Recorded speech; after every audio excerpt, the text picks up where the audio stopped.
In any communications process, there is the sender and a receiver. The sender is the person who sends the message, who conveys the message, and the receiver is the person who processes the message and gives feedback about the message.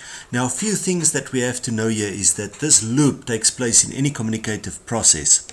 Secondly, we need to know that the message is not always verbal. This message could be non-verbal, it could be in the form of written communication, it could be in the form of eye contact. So all communication is not verbal. In fact, it's estimated that only 20% of all communication is actually verbal. Much of the communication is in tone of voice. When my mother called me, she would say, Derek, it was very different to Derek! Same word, very different meanings. So message is very often in non-verbal communication, such as writing, body language, etc., etc. The sender sends the message, the receiver receives the message, and the feedback will inform the sender whether this message was done as intended. Remember the golden rule of communication, that communication is never in the intent, it's always in the outcome. So it's not about what you intend to communicate, it's what the receiver processes and receives. So in other words, it's the outcome that counts. In the middle of this whole communication loop, there's a thing which we call noise. Now, this noise is not always physical. Of course, it could be physical. It could literally be a truck driving past, or somebody drilling somewhere, or some construction taking place in your office. Well, then that's physical noise. But there's also such a thing called psychological noise or cultural noise. Psychological noise could be where the receiver struggles to hear the message from the sender because the sender might be a male and the receiver might be a female, and this lady might have certain prejudices towards males of certain ages or genders or race groups, and this could affect how she hears the message. It could be cultural. It could be dialect, it could be many things. So noise is basically anything that makes it difficult for you to understand the message or to convey the message in the same way as you intend it to be. Remember what I said earlier, communication is never about intent, it's always about results. So it's not about what you intend to say, it's what the receiver hears. If you don't believe me in this, well, if you're a male and you're married, go home tonight, and if your wife says something bad about her mother, I want you to agree with her. If she says, my mother's such a bitch, I want you to say, oh, I'm glad you finally realized this, and see what she does. You see, your wife can say whatever she wants about her mother, but that does not mean that you can join in. What is there is psychological noise.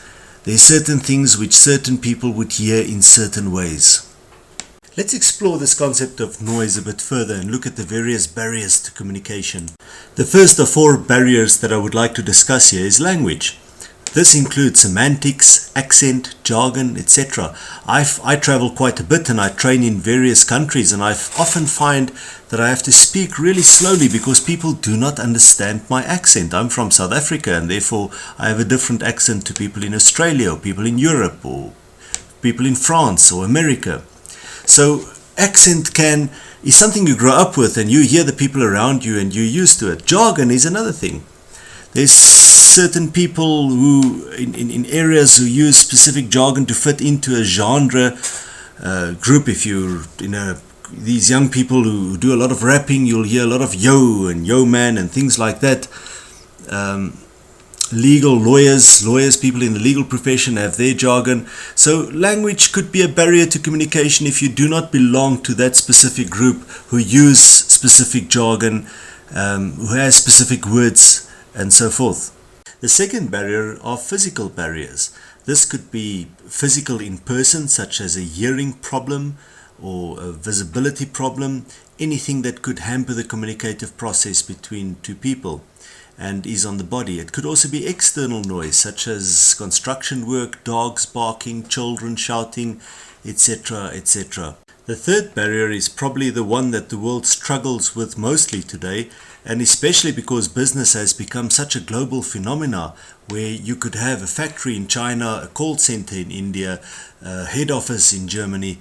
So there's so many different cultures, ethnicities, values, beliefs operating together, and this causes communicative problems. Certain words in certain cultures are okay, and in other cultures it's taboo. So one needs to be very careful how you speak to different people from different cultures, languages, ethnic groups.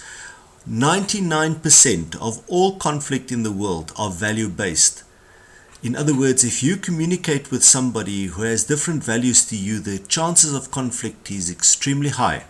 The last barrier is the non-verbal barrier.